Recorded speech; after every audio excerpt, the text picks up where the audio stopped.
लाडकी बहीण योजनेबाबत मोठी अपडेट। या बहिणींना आता पैसे मिळणार नाहीत।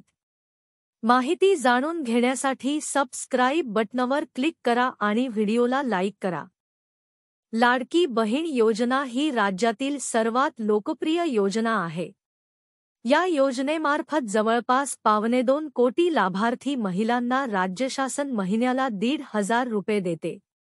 आता या योजनेत अनेक अपात्र लाभार्थी आहेत आणि बोगस लाभार्थ्यांनी शिरकाव केल्याचे राज्य सरकारने केलेल्या पडताळणीत समोर आले आहे। त्यामुळेच आता अपात्र लाभार्थ्यांच्या छाटणीचे काम जोरात सुरू आहे।